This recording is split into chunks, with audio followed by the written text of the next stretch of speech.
All right. I have Uh, three articles. One article about milk, one about eating bugs.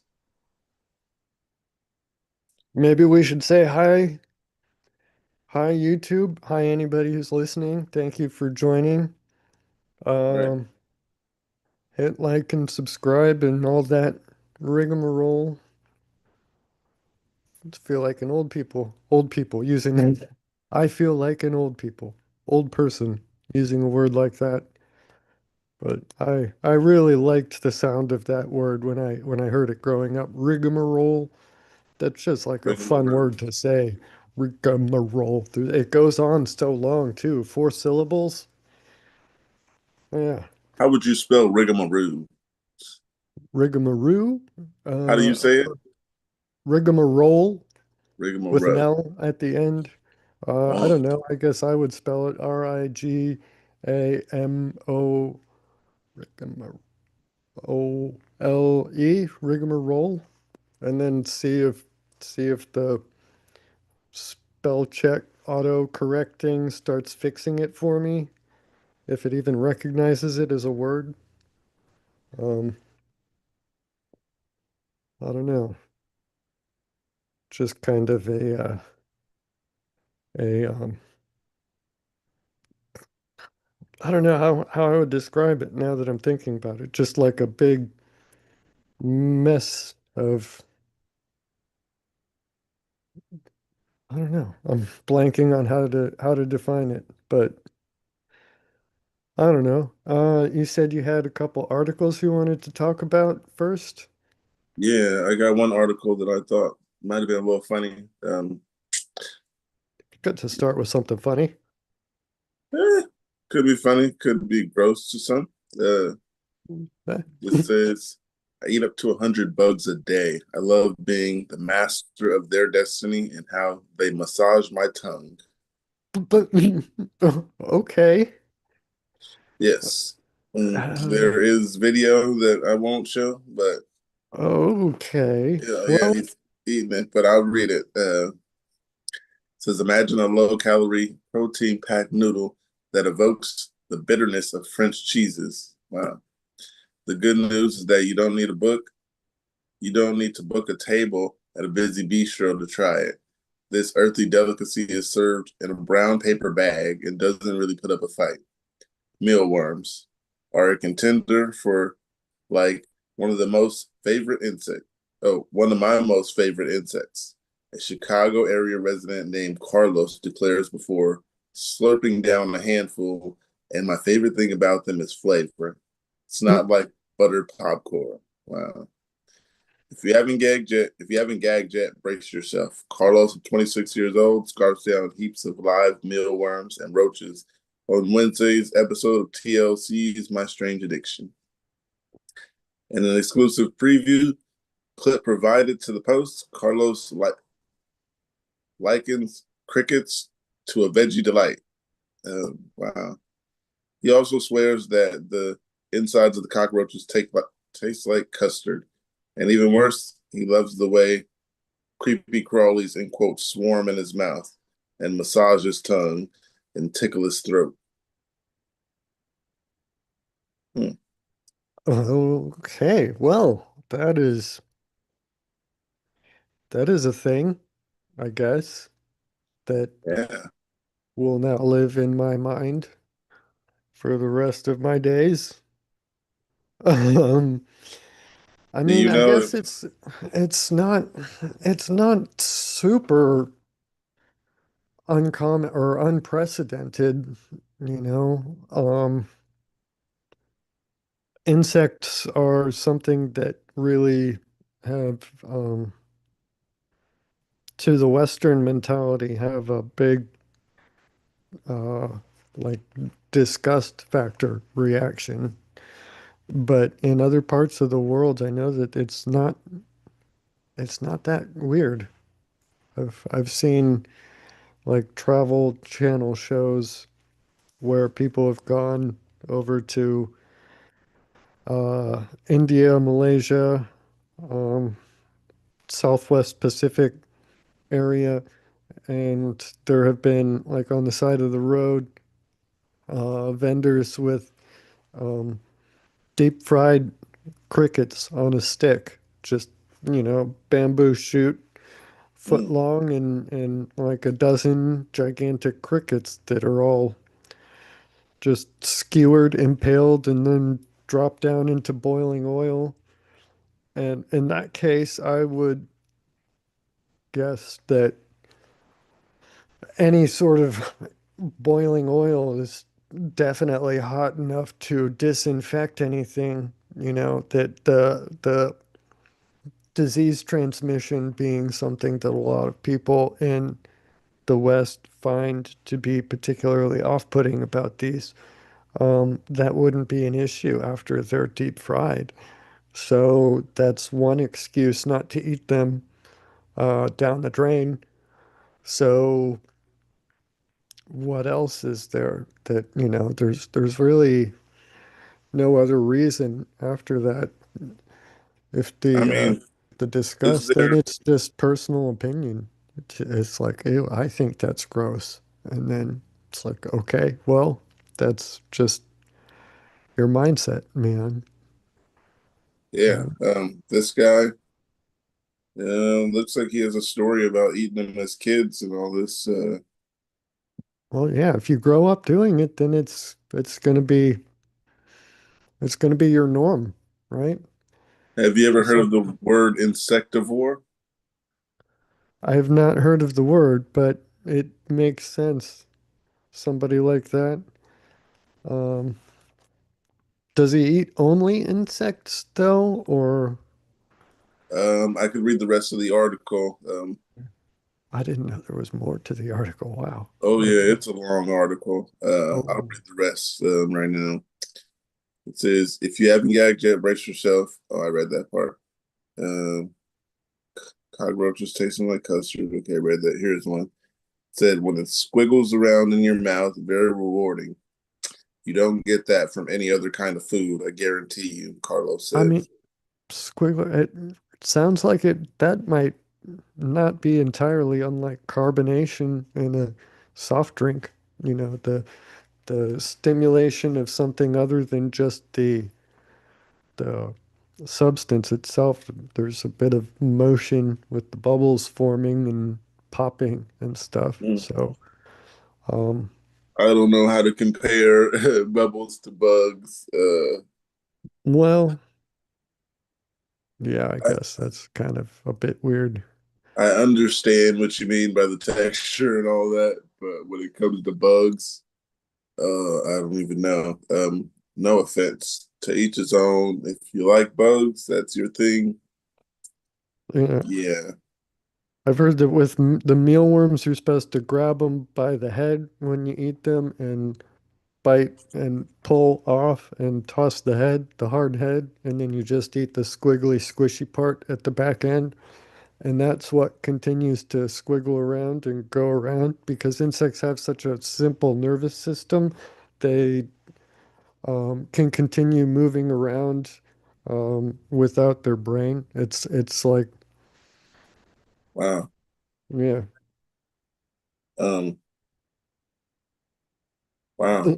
Um, you I don't even know where the head would be. I mean, do You they have just drop. eyes? With the mealworms, there's a dark spot, like orangey dark head at Yeah. one end, and the other end doesn't have that. So Do that's they the have head. eyes? Yeah. I mean, I'm pretty sure they must, right? Well, I don't know. They don't necessarily need eyes. They will have eyes once they metamorphose into their final insect stage, right? What are Yeah. mealworms anyways? Aren't mealworms the uh um larval stage of crickets, I think? I have no idea. I'm just trying to imagine eating a bug. Yeah. uh, you gotta have. Oh, it's a beetle, the larval form of a mealworm beetle. Yeah, so it's a little darker at one end. It has the eyes up at that end, more legs up front than the back, and it kind of drags the back around. So you grab the head and boop. Mm. Um, I'll read the rest of this article because I did not. Sorry, It I keep says interrupting. says Carlos is unemployed but living his pest life as his partner and the mother of his infant daughter frets that he is risking his health and frittering his frittering away their savings. Wow. Just because these insects are found in the dirt doesn't make them dirt cheap.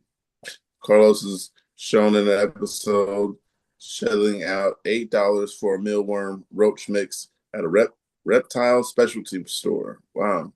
When I first found out about Carlos's bugging, I thought it was, I guess, in quote, cute, partner Ashley said. But as time going on, it's becoming evident that it's a major crutch for him. Carlos said he caught a bug as a little boy at a very young age. I always had a curiosity about eating them, he explained. My earliest memory as a child was when I was like 4 years old, and I was eating bugs at that age. Now Carlos is devouring up to 100 live bugs a day. My strange addiction producers helpfully noted that's 30,000 insects a year, or roughly the weight of a Thanksgiving turkey. Heartwarming indeed. Wow. It's tough to say why Carlos exactly eats live bugs. Some of it appears to be a need for control. When I eat a worm, when I eat and chew the live bugs, it makes me feel like I am the master of their destiny, he said. I'm pretty animalistic and primal about it, he added. Carlos acknowledged that channeling his inner predator may not be, end quote, fair to the bug, but it does taste pretty good. Wow. Endo-terrorism aside, Carlos finds his cravings the most powerful, end quote, in times of crisis. Perhaps that's why he enjoys the struggle. End quote. I like to chomp the head, he said as the creature pinched the inside of his mouth. I like certain boldness and intensity in my food. I don't know why I like it, but I do. But Ashley isn't thrilled, so now it's a crutch time. Carlos visited an alternative medicine clinic in Wisconsin to find out if there were health downsides to creeping. Wow. To creeping it real. He tried to convince his nurse practitioner, Nanette Cambronero, that his arthropod addiction is a-okay because over 70% of the world's nations consume insects. In some cultures, eating bugs is accepted, but the big difference is live bugs are gutted and they're cooked. Cambronero replies. The problem is when you eat live bugs, you are contaminating your body with active live parasite and bacterial infections. Cambronero said that toxins from the bugs can seep into our bloodstream, potentially causing multi-organ failure. There are studies that show that parasite infections can even travel inside the brain and basically eat your brain tissue and contribute to chronic diseases and resemble early dementia, Cambronero said. She suggested eating dead bugs instead of the live ones and avoiding cockroaches, which can carry and transmit harmful bacteria. Though he seemed otherwise healthy, Carlos noted that he does experience heart palpitations sometimes. I had no idea the full extent of the damage that it could potentially cause. I don't want to change, but I also really like eating bugs, he admitted. Carlos later told the Post that he is no longer subsisting on grubs for grub. I've cut back significantly since filming, he said. It was it was a contained period in my life, and while traces of it remain, it's no longer something I engage in intentionally. Wow. Okay. Okay, so there's some qualifiers in that language that he used at the very end there, that statement. So he's no longer subsisting, but then no longer subsisting entirely. And there's, So it sounds like he's still doing it. He's just not doing it as much. Um, Like, I don't know. I'm not sure why it would be difficult to just eat something different. Why is it? That's interesting. There's a big psychological aspect to everything that he described there, the insecurity in terms of the um, need for control and everything, and it happening, taking place mostly in times of difficulty in his life. Um, Sounds like he needs a therapist and not a nurse practitioner there. Um, but I don't know. I've seen that show, the My Strange Addiction. So they do talk through therapeutic techniques also. So that might be how and why he's um, making progress. Um, but yeah, addiction is a hell of a thing. And, I guess it can happen with just about anything. Any sort of behavior pattern could eventually become addictive if you're a person who's prone to addiction. Um, for whatever reason, it seems like that's something that a lot of people can just fall into that others don't have any issue with. And there also seems to be a familial component to it where a lot of people have addiction problems in their family running back generations, whereas a lot of other families have never even, never even had a family member step inside a, a casino or whatever, anything. I guess, I mean, we can see from this, it doesn't need to be a casino, anything, literally. Um, so it's weird. I don't know. How long ago was that article written? I wonder if that episode has aired yet. yeah, it aired on January 14th, so that episode has aired January 14th, and which would be several weeks ago, almost a Yeah. month ago. Yeah, 3 weeks ago. Not long enough for the episode to be on a streaming platform, but um, yeah, that's nuts. I'm actually gonna Eating look that them show live. up, My Strange Addiction. Yeah, eating them live is a weird thing too. I mean, well, not a weird thing. Obviously, it's viewed as a weird thing, but I don't know. I'm not sure about that n nurse practitioner's recommendation about eating them dead being better because in that scenario, they've been sitting around and whatever might be, whatever infectious stuff or parasitic stuff could still be in them. There's just nothing to fight against it from inside of the worm. The worm has an immune system too, and they move around and the infectious stuff that they carry. Well, I mean, and they're talking about toxins, so toxins don't just go away because the worm is dead if there's toxins. So either toxins aren't an issue or um, um, she's not particularly authoritative, well versed in her trade and recommendations, you know. Um, I, I don't know. Toxins and infections are two different things, and it seems like she's conflating the two there. It's not something that is easy to mix up if somebody is competent in the field. So Not that Uh, I'm pro eating live bugs, but just, I don't know.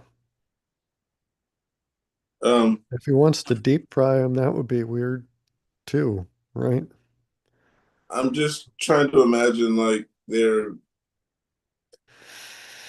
insides and stuff like that. Like they have all their um, basically poop, all that stuff, and yeah, I'm just imagining like all kinds of germs, and your mouth isn't filtering that stuff out. Yeah, didn't look good. The video I skipped, I'll send you because yeah, wasn't Oh, nice watching you him. want me to watch it for you then? Is that No, it? I'd rather not. I'll tell you about it, and then you just take what you can. Um, Decide for myself if am really curious about that, I guess. yeah, I mean, I'll keep the article open, but I couldn't imagine you eating bugs or even digging that much deeper into it. I can I send you the mean, article though. well, I probably will think deeper into it, but not considering it. Just why? What's going on? Um, I don't know. I wonder if you ever traveled abroad to a culture where, they said 70% of the world there's, insects are eaten in some form.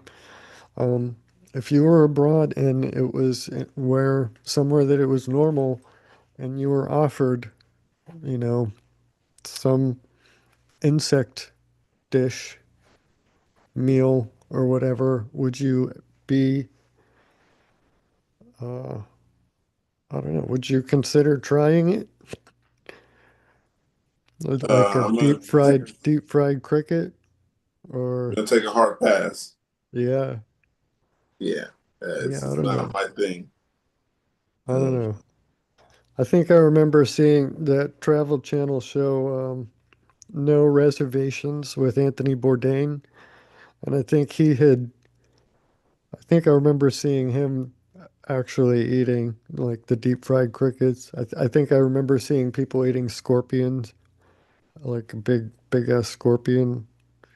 Well, I mean, it looked big to me. I don't know what a big scorpion is, how big it is relative to the overall scorpion population, the species, how big they get. But there was a study that I remember reading that was done about people's ability to judge the size of um, something that they find scary and off-putting.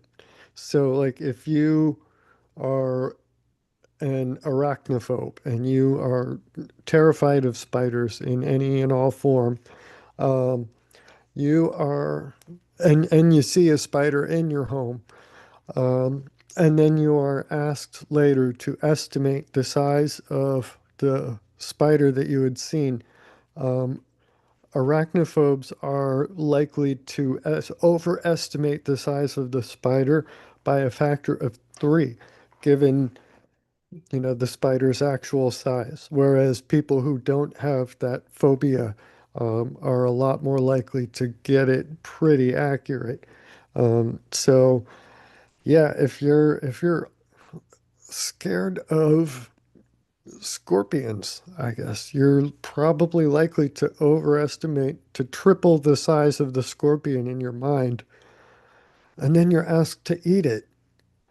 That's That's crazy. I don't know. I wonder if that works through the television. If you see a scorpion on TV and somebody holding it up next to them for scale, if you still would overestimate its size, like triple the size in your mind, or if having something for scale, fidget spinner, something pretty well known size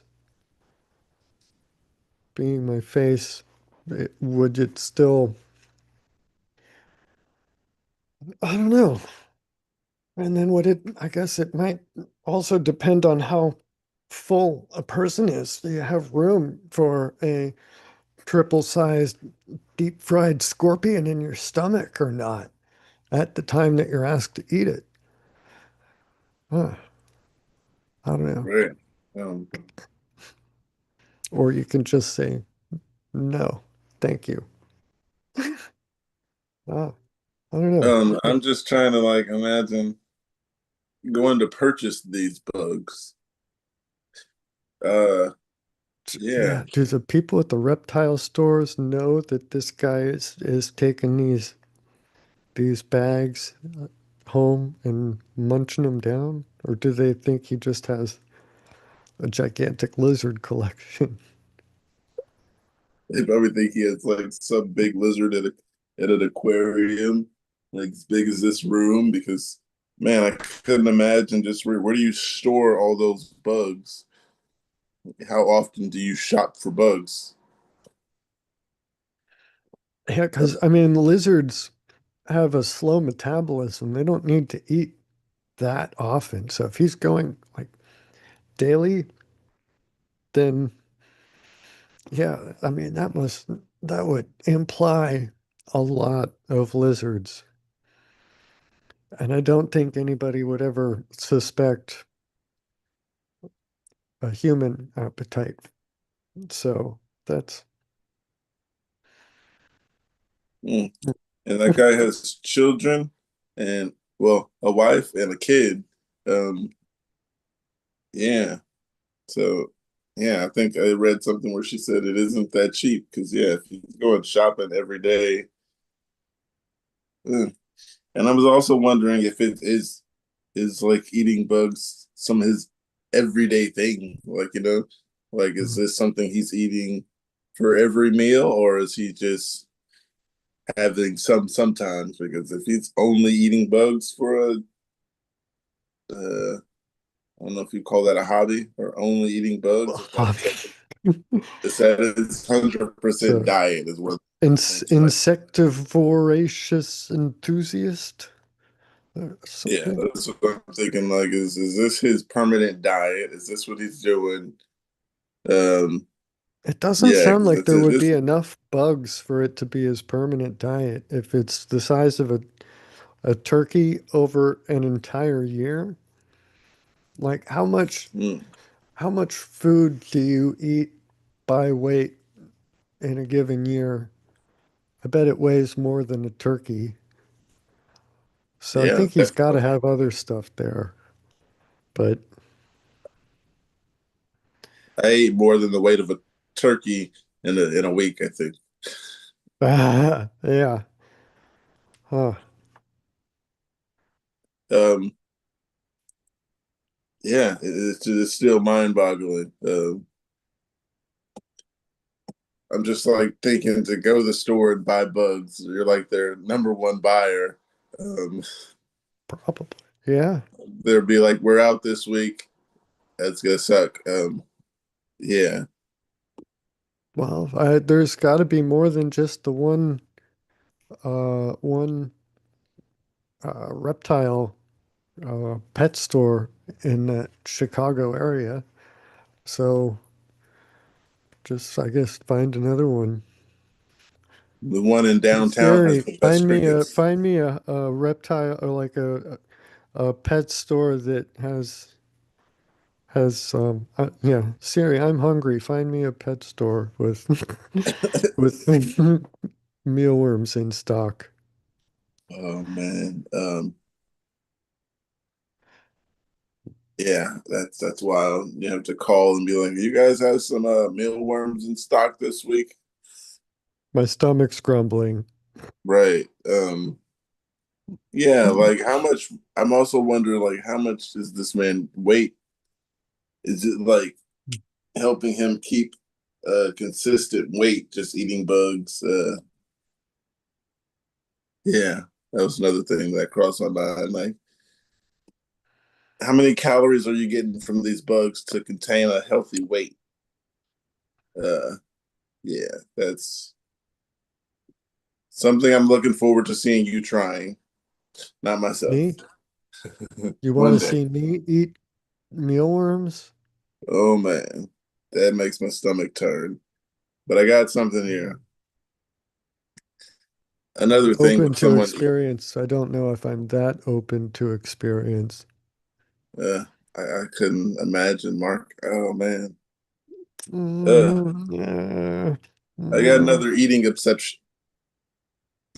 obsession here. Another article. It says I ate 2 pounds of raw meat a day, including ground chuck and steak. It led to a bizarre antibiotic resistant infection. Hmm. So from Someone that, got MRSA from their uh, local meat department, their grocery store's meat department. um, I'm Uh, not sure, but I'll read it. I'll start reading it. It says, "Make no mistake," and it's spelled like steak. This is an unsavory obsession. Florida tattoo shop owner Wendy Marshall is so fond of raw meat that she scarfs down 2 pounds of it daily. Ground chuck, cold cuts, whole roast, porterhouses. The bloodier, the better. Marshall devours it all. I love ripping the flesh straight off the bone, she says. 28-year-old declared before popping a marbled chunk of steak into her mouth in a clip from Wednesday's My Strange Addiction premiere, provided exclusively to the Post. A loud, end quote, raw meat burp quickly followed. Wow. Uh, Eating raw meat isn't as rare as you might think. It's a time honored tradition in Ethiopia and among Arctic indigenous populations. Even reality star TV Heidi Montag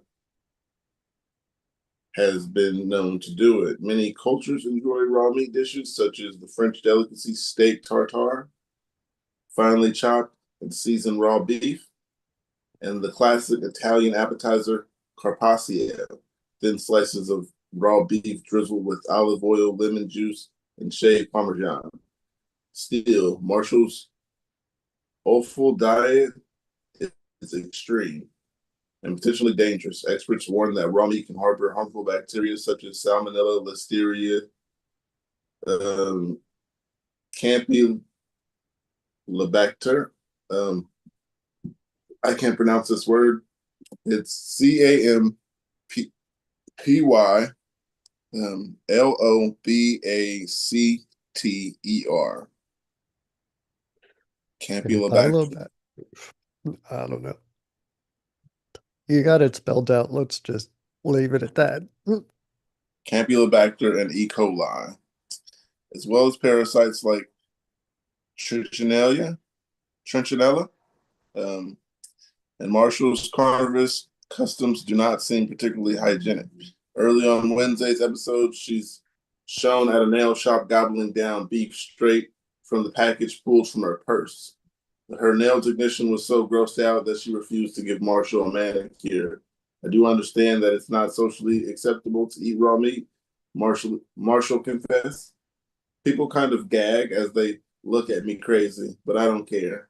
Oh wow. The Liver King can probably uh, commiserate. Oh, can probably commiserate.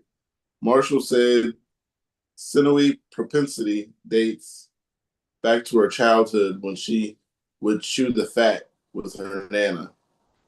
That was actually a way for me and her to bond, she explained in the exclusive post clip. She'd come over and we'd talk about life and just eat raw meat together. Wow. Marshall said her grandmother died about 5 years ago from bladder cancer. Marshall's romantic partner, Robert, has not taken up the mantle. His family, his family has beef with her addiction so far as going so far as to pick a bone with Marshall at a cookout at her home. I'm about to throw up, Robert's cousin's wife, Marshall, warned as Marshall bit into a raw steak on the TLC series. Oh,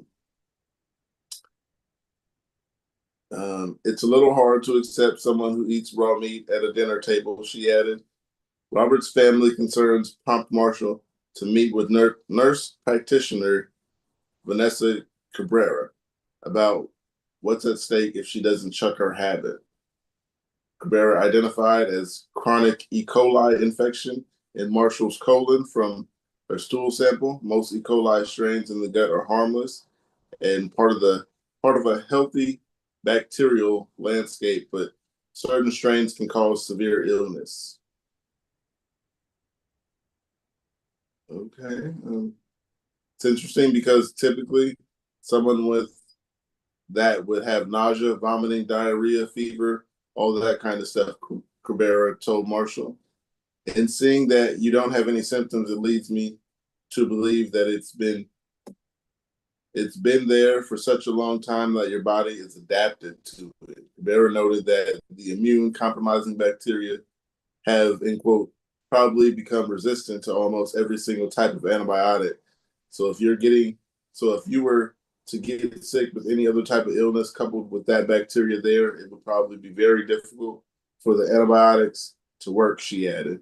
Marshall said it was, in quote, very scary that antibiotics might not work in a life or death situation. She promised to make, in quote, healthier decisions moving forward and set some ground beef rules for herself. I'm not going to stop eating raw meat. I plan to eat grass fed, only from a good source, Marshall vowed in the episode. All right, one last paragraph. Um, uh, no more ground. Wait, hold on. No more ground at all, not even if it's grass fed, she continued. For my health, to be here for my children and for my husband and family. Marshall told the Post that she doesn't consume raw ground meat since the show filmed over the summer, but she can say that I won't try it again in the future. She said it is not. She said she has not experienced any side effects from her protein proclivity.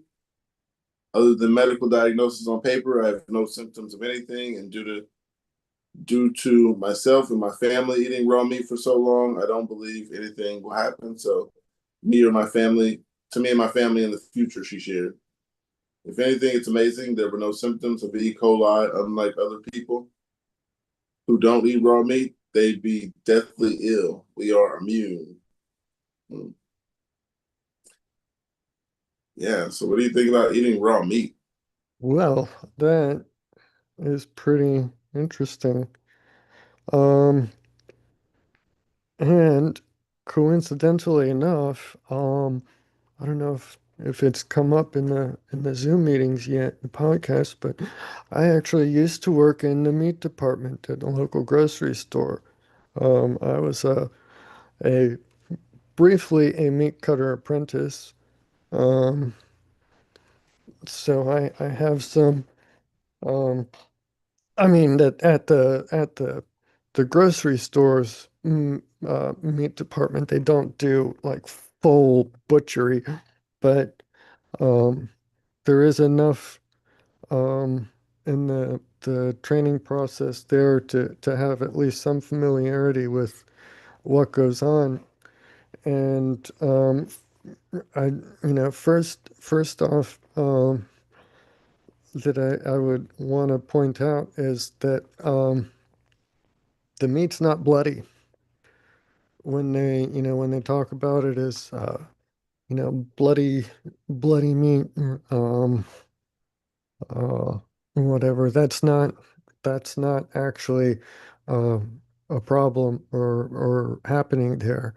um During the slaughtering process, virtually all blood is drained out of the carcass.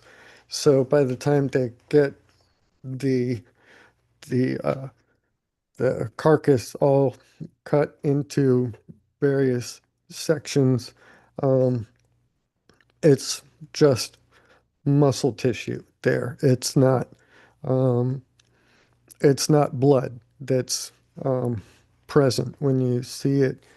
When you're cooking it and there's red juices coming out of the tissue there, what you're seeing is a protein called myoglobin, And myoglobin exists in the muscle tissue to help with oxygen transport.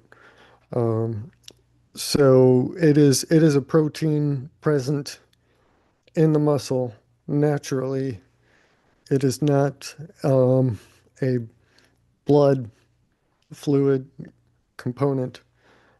So when you're cooking it and you see it, see a rare steak and it's like, and you order it bloodier the better. That's not, you know. But what they mean is the red juices there, which when you're cooking this the meat, as you heat it up, those red myoglobin proteins break down, and with heat they turn from red to brown, and eventually to clear. So that's the indicator that people are looking at when they say, bloodier the better and such. It's the breakdown of a protein, and that process is kind of consistent through the cooking process. So you can see that there. But a problem with the well, I guess not a problem, but the well, I guess yeah, it would be a problem with the ground beef is that the muscle tissue um, is not generally um, permeated with uh, infectious bacteria that cause the food poisoning. What happens when you get food poisoning is usually the the surface of the meat has something that has come in contact with another contaminated surface. So it's the outside of the steak, right, that gets touches something else. That's why you can have a steak that's just barely seared on the outside, and basically just completely uncooked all the way through and eat it, and it's still, perfectly fine, perfectly safe. This is because um, the steak, the part that is uh, dangerous for the transmission of the food poisoning, sort of infectious bacteria and whatnot, is only the very outside surface. And if you get that outside surface up to that 165-degree Fahrenheit temperature, and kill all of that bacteria, then the entire inside is untouched. It's perfectly safe. So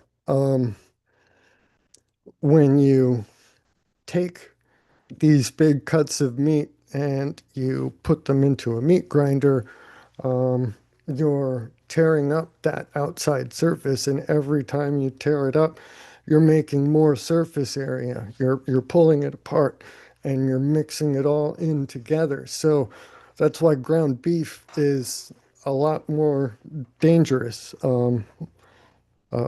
A rare burger is um, is more dangerous than a rare steak, um, you know, for that exact purpose or for that exact reason. So her eating that ground beef is, as they say, that is dangerous. That's a big thing. Um, you know, they the steaks though. I mean, if you can get past the outside, then you should be okay, as long as the uh, the prep surfaces are all perfectly clean, as long as so that's also why dishes like steak tartare that take the raw beef and finally chop it in this kitchen is because they have this larger cut and they cut it down with completely sterile conditions in a completely sterile kitchen, and everything around needs to be as absolutely pristine and clean as possible. Um, but that is a lot more dangerous in terms of food poisoning, though, because you got to trust that the restaurant is like virtually like OR room level sterile. Well, I guess OR room is repetitive, right? Operating room sterile. Mm. Um, but yeah, so I don't know.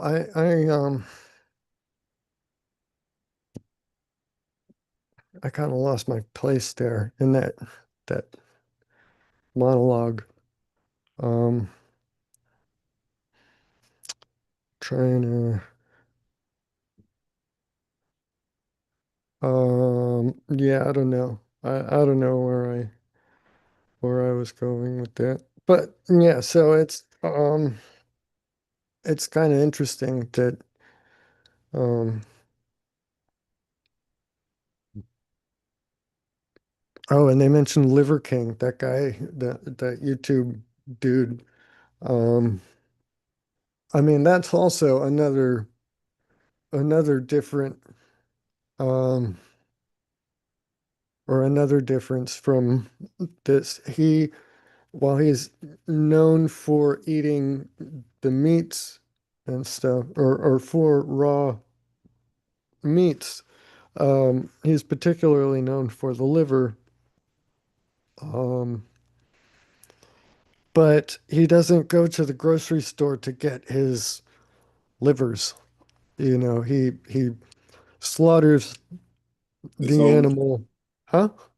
he slaughters his own like grown fresh meat Yeah, and stuff. he slaughters his own animal and he cuts it open and he eats the liver right out of the carcass. Um, so in that scenario, if you have a healthy cow or deer or whatever animal it is that he was, um, then you're a lot safer than getting it from the grocery store because it goes through all of these different steps and processes from slaughter to, you know, processing center to individual grocery stores, um, to individual packages to customers' home versus shoot deer, eat liver. Um, so that's how many different steps worth of possible contamination routes that are eliminated by doing it that way. So, not to say I'm pro or con or anything, not to say I am a fan either. It's just there's a difference there between what she described and what Liver King is doing, especially looking at it from the standpoint of somebody who very briefly worked um, with meat in a retail environment. Um, it's I don't know. I would have. I feel like they only tossed Liver King in there um, to get like clicks, social media points, come up on search algorithms and whatnot is kind of a stretch to link him to compulsively eating ground beef from a grocery store. But I don't know. It's I'm I think that imagining story is interesting enough to get clicks even without Liver King. I'm trying to imagine this lady just like at the grocery store and like rating her meat based on what it looks like. That's basically what it's like. It's like looking at a pack of some type of cooked food for her, except it's not cooked. Yeah. Uh, Oh, now I remember that. Now I remember what I was thinking of before. The earlier talking about the processing the meat. Um, the ground beef from the grocery store is a lot less safe to eat, like rare or medium rare than um, meats that are prepared in a clean, sterile kitchen when they have a meat grinder on site there, and when they take fresh cuts of um, of beef and grind them in-house and form the patties there, and then uh, grill them and serve them directly without passing through um, a grinding process before even reaching the um, the um, customer who's going to be preparing them. That's another reason that um, in some cases raw or near raw meat can be safer in one situation than it might be in another. So yeah, sorry to jump in there. It's just, you know, when I remember something, if I don't get it out right away, there's a compulsion there. So, so is it like I know it's legal to do it, but is it legal like if you had your own animals, you could just like slaughter animals and eat them if you owned them? Well, yeah, like I mean, pigs and farmed animals. if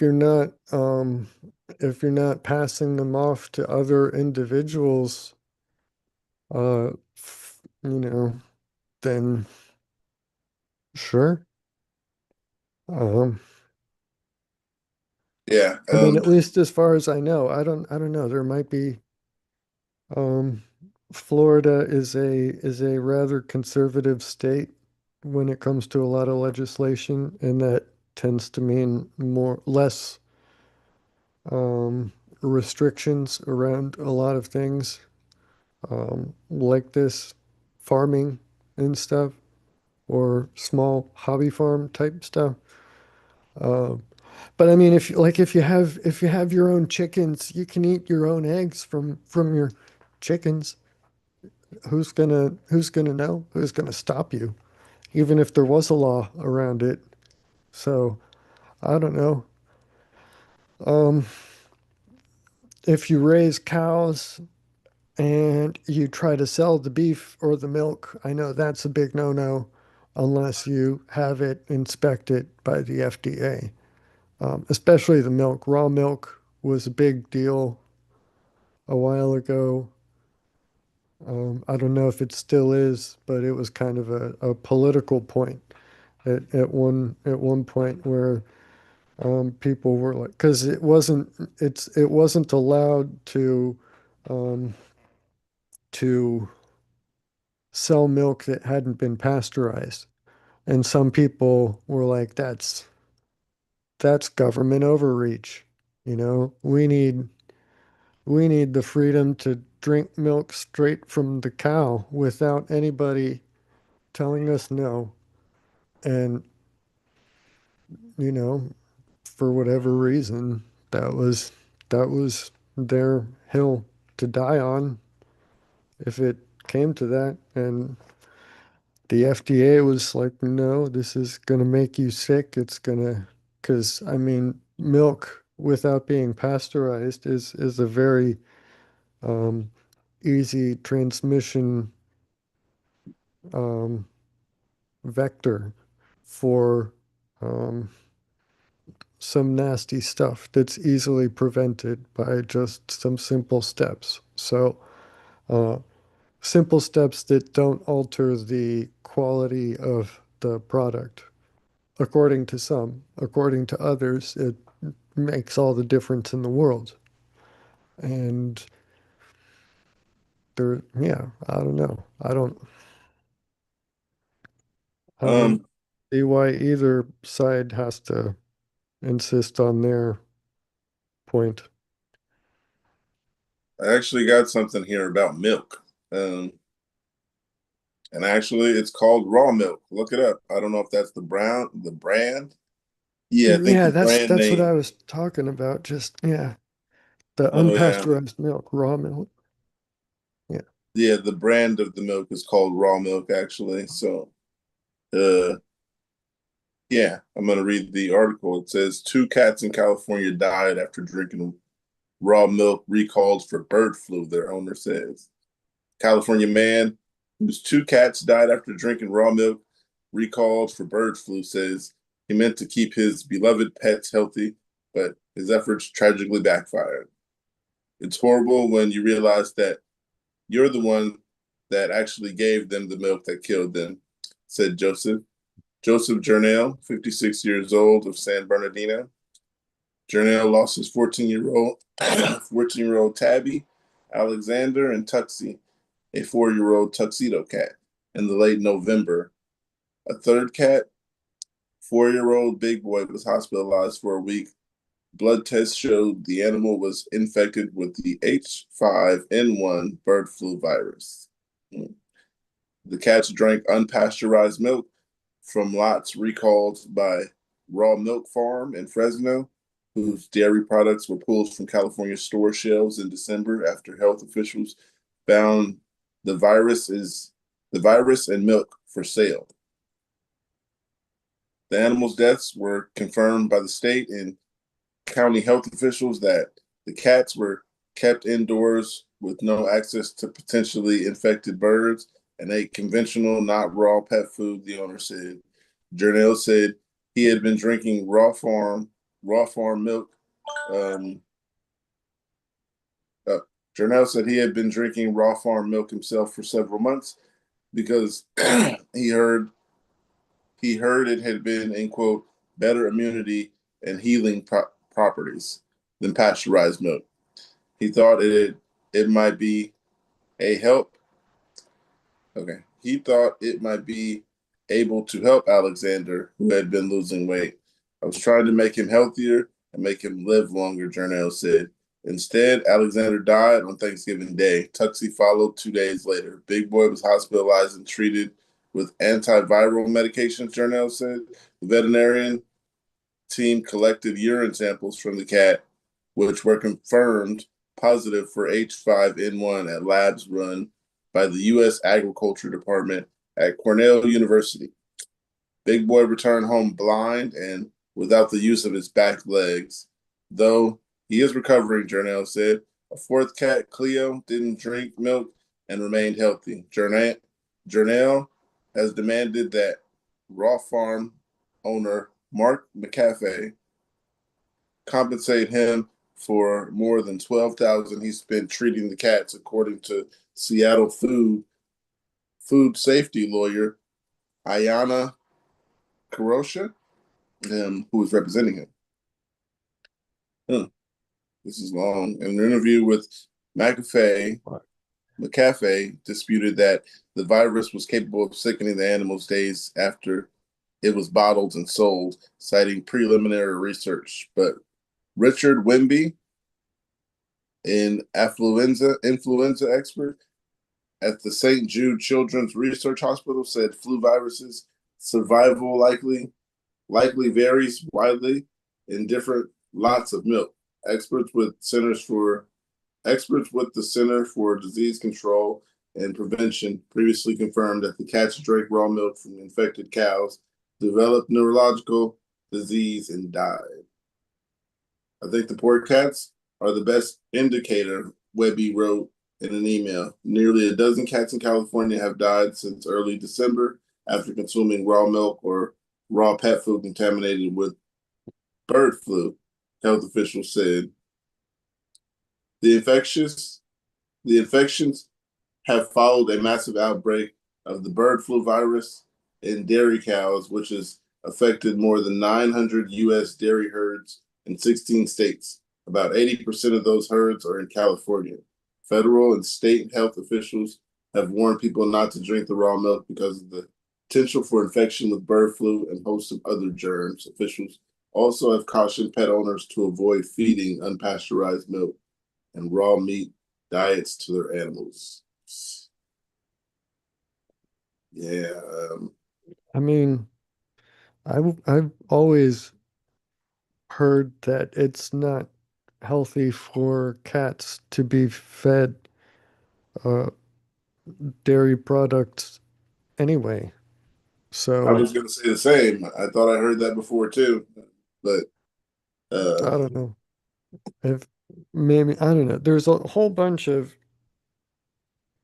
not just the legality of raw milk, but there's a whole bunch of like pseudoscientific claims about raw milk having strange health benefits, like um, um, you know, allergies, curing allergies, and improving the immune system. Uh, so making those kind of claims and then um, trying to sell that or pass that off is a big problem with the FDA. But the I mean to that article, like the specifics of that article, did they say he spent $12,000 treating the cat or cats? yes, cats That's seem very expensive. that's crazy. I don't think I don't think my family even spent $12,000 on me last year total. And I got like surgery for the implants, and I had expensive medication refills all year. Like, how is that unless they were just trying to drum up stuff and wanted to um make the bills as inflated as possible to try to press this lawsuit against this dude. This seems I don't know. It seems weird to me. I don't know what to believe anymore these days. It's like who's who's honest or not, who's what's actually happening and what possible agenda might exist behind what being true or false. Because I don't know. I don't doubt that the milk made the cats sick, but $12,000 on treating them was probably a little bit unnecessary. And is it really the farm owner's fault that the cats got sick because of that? So I'm assuming you don't feed your cats milk. No, absolutely not. Okay. No, That's they get water, they get cat food. I just had to pick this up off the floor to keep Poofy from eating it because it's Kitty's breakfast. Poofy will eat Kitty's share of the cat food as soon as possible if given a chance. Poofy, yeah, I think Poofy has trauma from being out and being stray in the Disney, like the Walt Disney World Resort area in Orlando. She was Yeah, she was found out there by, a an employee, and one of the managers was just going to have her sent to animal control. but we don't know how long she had been there. Um, but any amount of time spent without having a secure supply of food, I think, can get traumatized or can get traumatizing for the cats. I had adopted another cat back in like 2012 that had been uh, stray as an adult for we don't know how long, but he had a very similar sort of temperament. He went and ate as much as possible as soon as he was given the chance, um, because he I don't know. Our theory is that he went because he didn't know if he was going to get another chance to eat anything. So, um, he ended up eating himself into type 2 diabetes by the end of his life. And um, yeah, we want to avoid that with Poofy, but we want to feed Kitty still and Mike, and they're both too meek to get past Poofy's pushiness. So I have to constantly keep the food bowls up off the floor and monitor them, put them down when the cat wants them, and pick them up when they're done. Otherwise, Poofy will horn in on their share. So it's a whole job, a whole big thing. It's a good thing I can see myself on the camera here and look over my own shoulder behind me to see, like at the very edge of the corner there, right by the lava lamp, that's Mike's breakfast. So I can see if Poofy's trying to climb up and get it. It helps. Um, we got Jeff. How you doing, Jeff? Jeff, Okay, how are you guys? I'm doing great. Couldn't wait to good. hear some of the stories, some of the questions that Mark was telling me he's gonna ask. And yeah, I've heard a lot of your stories already. So glad to have you. Thanks. Uh, I'm honored to be here. yeah, thank you. Yeah, we were talking about who to talk to first, and I said Jeff. Well, I, thank I you. want I wanted to talk to Jeff first. So yeah, how are you doing? I'm actually doing pretty well today. Uh, I had a crappy weekend, had a seizure Friday night. Uh, I, I get mostly focals, so they generally don't affect me that much, but I get some bad ones that affect me uh, worse than others. And uh, the one I had Friday was really destroying me up until yesterday or through yesterday. But Mm, that's life is just an epileptic. Right.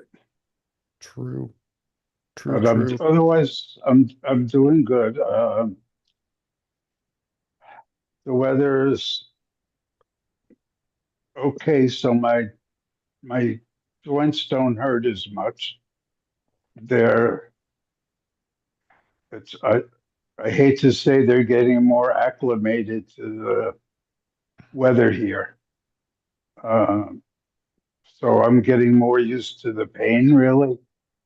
Uh, and uh, we made reservations to go back for. I'm going to go back for a month to the desert, so I know I'll be okay, and it has me feeling good. Nice. Very cool. Yeah, It's interesting what you mentioned about getting acclimated to the pain. I kind of wonder when you say that, you mean that, I guess you mean that the pain isn't, it's not that the pain is gone, right? It's that it's just become a yeah, baseline. Yeah, and it's not, yeah, the new yeah. normal. When I go out to the desert, within hours, the pain is gone. Mm, When I come back, it'll take weeks until that's just how it is, and I'm used to it. mm, And it's terrible and horrible to live with, but it's it is what it is. So you get used to it. Just like epilepsy, it comes and it goes. mm, yeah. Um, did you watch the Super Bowl last night? Uh, I watched. I didn't really watch it. I don't know if Okay, this me is neither. common or not. So that's good. Yeah, I've kind of lost interest uh, ever since my diagnosis, or maybe a little while before. I've lost interest in all sports, and I used to be a fanatic about it. Mm, Uh, but it just I had it on, but it wasn't paying attention, and I didn't care. Uh, I was only hoping the Seahawks won for Chip. Hmm. well, I that's was good. hoping they lost. My team went, so I was watching. I've been waiting for my team to go for a while, and we're back. So you have no reason to complain. Nah, it was a good game. We came, we saw, we lost. Having good sport. I thought it was the most interesting part of the game for me was before the game when they had the coin toss and they introduced all the captains and future captains and the three old guys. When they introduced the other two guys, I don't remember who they were. They're wearing, they're dressed up. They're wearing slacks, a sport coat, a tie, and they get to Joe Cool. And what's he wearing? You know, a pair of workout pants and a long sleeve t-shirt and sneakers. And that's why he's Joe Cool. That Um, was really the best part of the game for me. I believe Mark said he had some questions. I didn't have anything right on hand. Uh, Right. I mean, nothing really official or so. I mean, you make it sound like I was telling you I was so organized and prepared or whatever, but no, I just wanted to hear some Jeff memories, you know? Generally, I don't know, what do you have anything you want to share in particular? I mean, I don't want to blow up your spot if you're planning anything for Wednesday. I don't want to take that away from you, but um, is there anything specific that comes to mind? Just boom, I want to share this like a music memory first thing. I have so many music memories. Um, and I guess my love of music started so young. Uh,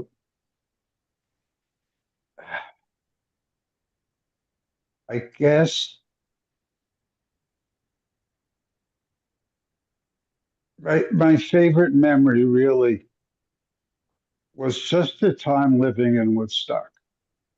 Uh, the the town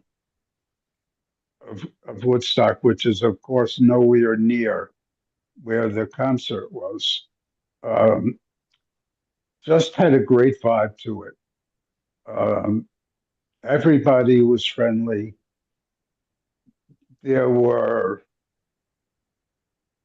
dirt sidewalks. The stores had, you know, it wasn't about making profits. It was about making friends. It was the kind of store where if the kind of place where like we went to an art store and if we wanted to take a picture home, we would just take it home and see how it looked and then go back a couple of days later and pay for it. No paperwork, nothing like you would have. Uh, it was just a great place to live. You never knew who you ran into. Um, like I wrote one day about watching John Sebastian's son while he sang uh, with Laura Nero. Uh, and I bumped into Robbie Robertson and talked to him for like 5 minutes of the band. Uh, John Sebastian was a loving spoonful. Um, these were guys at the top of their profession at that time. You would always see famous musicians roaming around town. Um, you would see Dylan every once in a while until he had his motorcycle accident.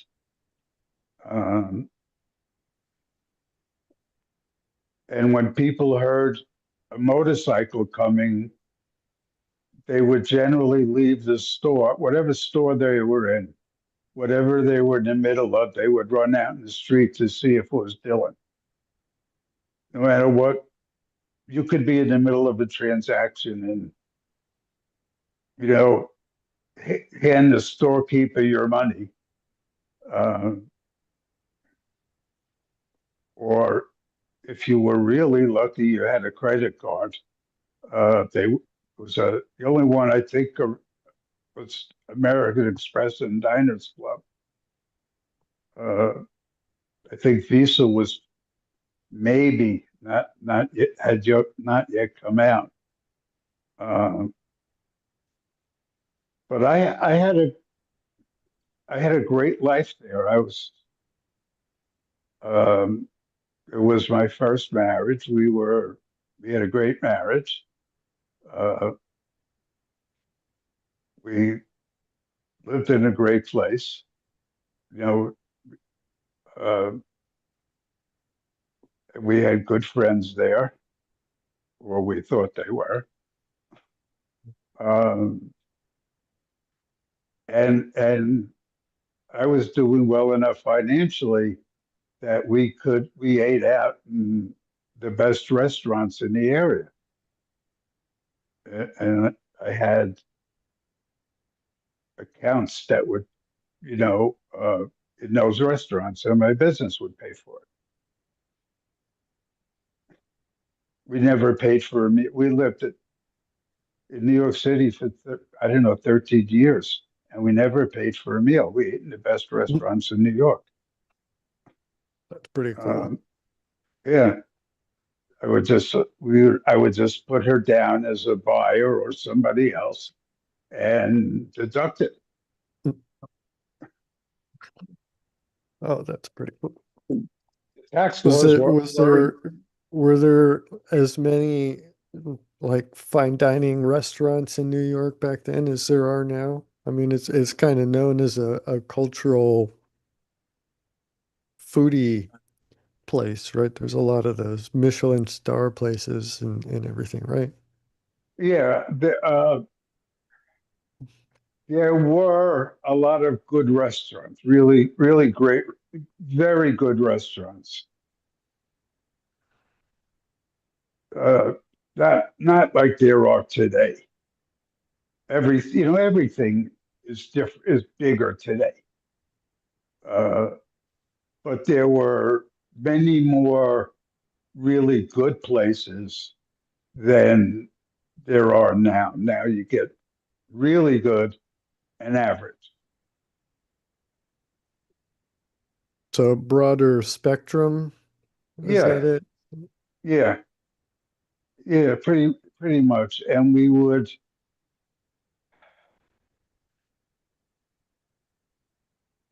and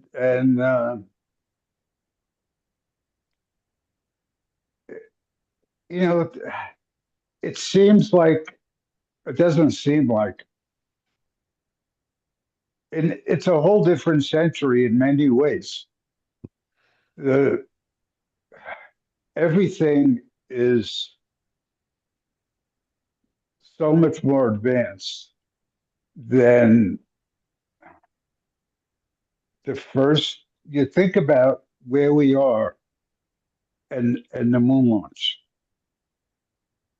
and where we were before then, uh, and where we are now, and the steps we've made along the way. It's just phenomenal to me. Um, the the When I'm in the desert, the amount of rockets that go up from SpaceX is just fascinating. The fact that they can bring it right back down. I seen a Maybe, video of that. It just showed like the rocket just like dropping, and then it's like, then it slows yeah, down, landed. The other day, I seen that. Um, that is interesting. Is that a new thing? Because I've never been really no, never heard of that. But um, Oh yeah. That's a I mean, well, really new is kind of a relative thing. It's really new in the overall scheme of things. It's um becoming kind of more um routine common. at this point. But the SpaceX is the first to have done it. Um, there's a few companies now that have done it successfully. Um, SpaceX was the first to do it and land the boosters back on a an autonomous drone ship. And now Amazon has just recently done that with the New Glenn rocket. Um, well, I don't know. I guess Amazon had the New Shepard. I don't know if New Shepard went up before Falcon 9 or not. Um, at least off the top of my head. But the New Shepard was suborbital, so it didn't go up all the way around the planet. It was just up to the edge of space and then back down. Give you a view of the curvature and just breaking the atmosphere or whatever, and um, kind of basically just a hop. Um, One hell of a hop, but um, the there's an interesting thing that you mentioned about the landing, the way it's kind of like down and down and down, and then boom. Um, that's actually something that is necessary as part of the functioning of the Raptor engines, the way that they have been designed. Um, it's called the suicide burn, the way it comes down, because it's so fast and they're getting so close, and then boom. Because if those engines don't fire right then the rocket is crashing into the ground, basically. Um, but the Raptor engines don't have a throttle capability. They're on or they're off. So SpaceX can't smoothly bring it down with those engines, given the set number of engines that they have. If they had a lot of engines, they could, burn them. And I mean, that's what they do with the super heavy is they aim them in all these different directions, move them so that it can come and move. But the whole underside of this gigantic rocket is covered with these engines that they can point in different directions and turn on and off as needed, if needed. But the in the Falcon 9, there's only those, you know, that ring of engines around the edge and then the three in the center. So they turn on those three in the center and it can be balanced on three little, basically like 3 feet, essentially, if you can think of it like that. They're basically pushing up on this big gigantic metal tube that's falling down. Um, but if they tried to turn on any of the other engines around the edges to slow it down also, um, to try to help balance it out, then that pushes that big tube in a way that can't be countered by the other side without pushing up on that other side, without making the whole force that much bigger, and thus making it that much more suicidal in that suicide burn. Uh, so the SpaceX rockets have to come and fall and fall and fall and fall and fall, and then boom. Um, but if you watch a video of the New Glenn rocket coming down that they recently just landed on that drone ship, it's coming kind of, and it kind of gracefully. It doesn't do a suicide burn. It does kind of a hover burn. So it comes down over the ocean and it kind of gracefully comes and slowly down and down and down. And then it basically just hovers and glides itself over and then sets down right in the center on the the surface of that drone ship there. Um, so I mean, it almost looks like it's just gracefully boop. Um, but if you look at the feet of the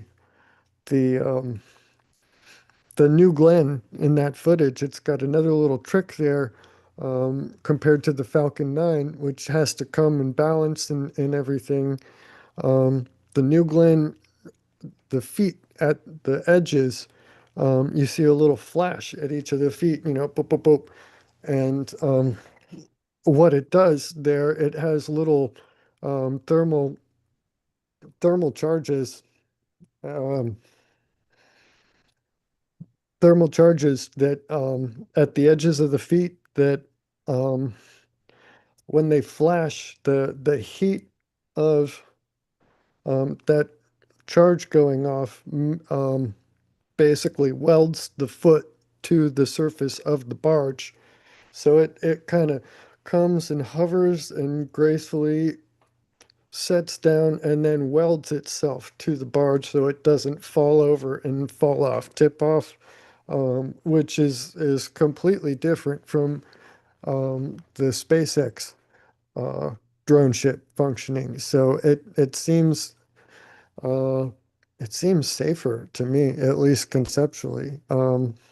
It's going to be a bigger rocket because I mean, well, it is a bigger rocket, so there's going to be more weight that could tip over. I don't know how the design, the center of mass is compared to the Falcon 9, but welding it there means that there's that much more stability, even if it's possibly more mass that could fall off. So um, yeah, it'll be interesting. I mean, where you're at over in the desert, would you be seeing the the rockets from Vandenberg Space Force Base there?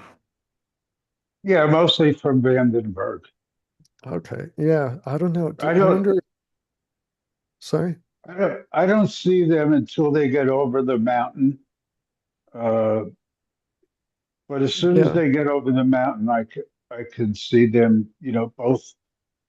As soon as they're going up over the mountain, I can see them, and they're just spectacular. Yeah. Yeah. Light up the whole horizon where I am here, and there aren't even mountains. I'm a lot closer.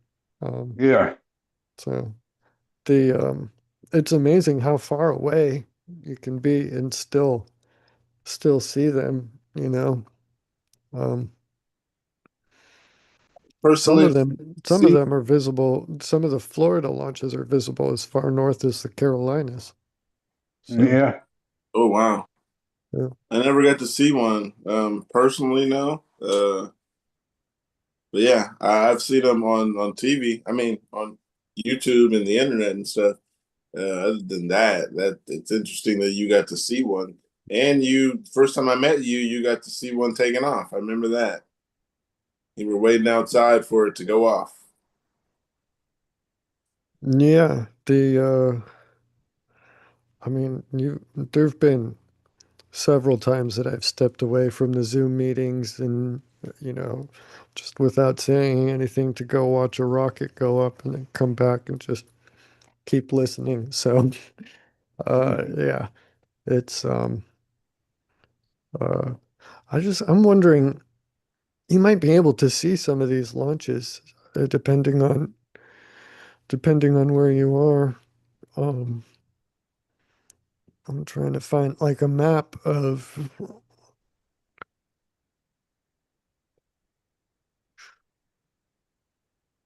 Um, because where we are, they have maps of like the East Coast, and they draw bigger and bigger and bigger circles around how long after the launch the rocket would be visible coming up over the horizon. So I'm trying to find a similar thing for Vandenberg that might show where, but they're launching in a different direction over into the Pacific. So if you go inland or north too far, it I, uh, I think also SpaceX has a place they shoot from there, don't I they? think theirs is in Texas, and they launch up over towards the Gulf of Mexico or Yeah, the but Gulf I of may, America. maybe they build them there because I've seen them going up heading for Texas, and Oh, they maybe they do. but I Maybe they see them do. go up. Maybe it's somebody else. I thought it was SpaceX, but I see them go up all the time. Some of them you could tell are headed to Texas because they turn, but most of them go just straight up. Well, well, wait, some of those these rockets are like going state to state instead of to space. Yeah, Oh, over, so it goes over New Mexico? I thought they went over the Pacific. I guess it would depend. I only well, pay attention to the launches from uh, Cape Canaveral because those are the only ones that are visible here in Florida. So sorry if I'm a little ignorant about the Vandenberg launches here. I'm only assuming they go to Texas because I can't imagine where else they would go Hmm. when they turn, when they turn like that. I didn't Yeah, know that. I thought rockets only went to space. That's interesting. They can go state to state. It's basically faster Uh, than an airplane, right? yeah, it's a lot well, faster than an airplane. Yeah. I don't think they come down in Texas though, do they? Do they? Oh, wait, I, no, maybe they could. I guess they could yeah. launch from Vandenberg and Why then couldn't land. they? Why couldn't they? Space, SpaceX could land the stage one booster from Vandenberg over at their space starbase in Texas. Yeah, I had not thought about that. I mean, yeah, yeah, that's how I had always thought about it because several of them, most of them went directly up into space. And yeah, every once in a while, you would see one that turned, that turned left, for no better description, yeah. way before it hit, you know, space. Yeah, well, that might be when they are turning them to bring them back. Because once they change the direction enough, they basically just a ballistic object falling down. So if they do a turn left, then turn off the engines, They just keep falling, and they don't need to stay lit the entire time to Right. come back down at at the launch point, you know. Right. They do that a couple times a year here, landing their stage one boosters back at the same launch pad or the launch pad like right next. They don't come back down on the tower like the Super Heavy does with the chopsticks. No. But I mean the Falcon 9s are so much smaller than the Super Heavy that they don't need the chopsticks to come down. So um I don't know much about rockets. Is Elon the first one to make the rocket come back and land like that? um in a reusable form, yes. Yeah. There've been a lot of rockets that have returned to the surface. Yeah. Uh, Okay. Not in good shape. yeah, Rockets have never been my department. I have no idea about anything rocket wise. They stopped launching rockets near us. I was maybe 17. Other than that, I haven't seen one in a very long time. And I usually just see a little dot in the sky and someone's like, that's a rocket. Uh, yeah, Never yeah. watched one of Kind them of like the orangey dot countdown. moving, right? Compared to the stars, they're all kind of whitish, the orange of kerosene burn, right? Yeah, I would always catch it late and then they'd be like, that dot right there. And yeah, never got like to do the countdown or watch one count down, then take off. Um, Yeah.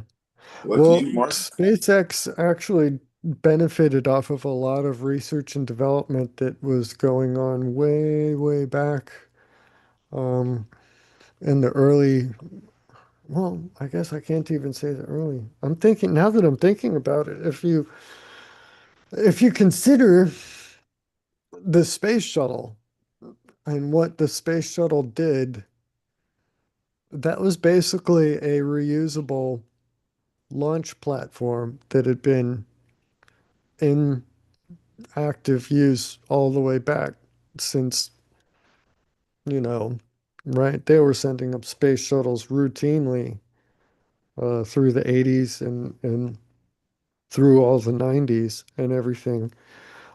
There was also at that time, um, at the behest of NASA, there was research going into a fully reusable launch rocket, not just a space plane, which is what I mean, what the technical engineering term for what the space shuttle is. It's not entirely a rocket on its own. It's a launch vehicle that's meant to go up like a rocket and come down aerodynamically, land like a plane on a runway. Um, rockets go up traditionally. There hadn't been any particular name or word for a rocket that goes up and then comes back down um, safely. Rocket that goes up and is intended to come back down unsafely are called ballistic missiles. You know, um, there's been a lot of research on those. We are very good at building those. Um, but the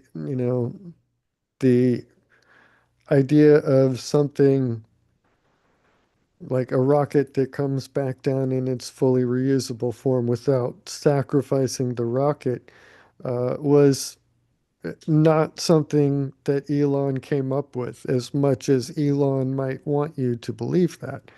Um, it was actively being developed back in the 90s. There was a program that was being researched by Raytheon. They were developing a fully reusable launch vehicle, rocket, go up, and they had developed, not just developed, but had fully proven vehicle. There's a video of it. It basically did the same thing that the New Shepard does, but in a small, like, it was just meant to be a demonstrator, like a proof of concept thing. But it goes up at launch and it moves over, and then it comes back down and it lands perfectly vertically, exactly like all of the functions needed for a fully reusable rocket platform as we currently define them now. Um, so, um, uh, governmental, bureaucratic bullshit happened, and then um, the the project was taken from Raytheon and handed over uh, to the Air Force at the time. And the Air Force promptly, immediately on first use, uh, destroyed the demonstrator vehicle through incompetency, presumably. Uh, Nobody in the Air Force would admit that. Um, I guess I probably shouldn't say it like that. That's very accusatory, but to have had a vehicle that did several proven safe demonstrations and then immediately handed over to a different company who, on their first use of it, trying to research the concept further, um, sees it blow up. It seems pretty difficult to um, um, explain why it would have had to have been taken away from Raytheon's development. Um, but that's what it is, or what it was.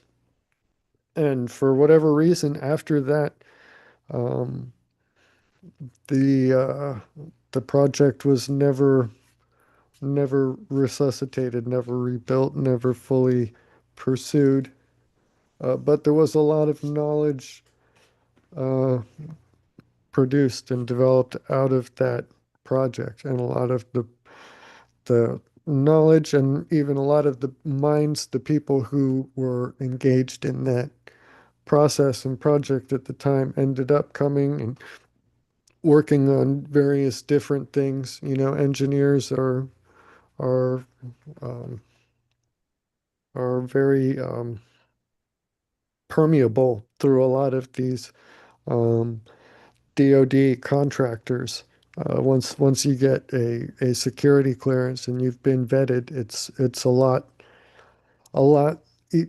more desirable for these companies to hire you than finding a new person outside of the DoD contractor environment and get them vetted to be able to work on secret, top secret, classified, whatever projects. So a lot of those people and a lot of that information went into um, NASA, and a lot of NASA employees ended up working on SpaceX or moving over to SpaceX. And there was a lot of hand holding from NASA to SpaceX. There was a lot of design uh, issues with early SpaceX rockets that needed to be um, uh, corrected or I don't know, taught to SpaceX by NASA before uh, government project satellites would be permitted to go up on SpaceX rockets, you know? So, um, SpaceX has got a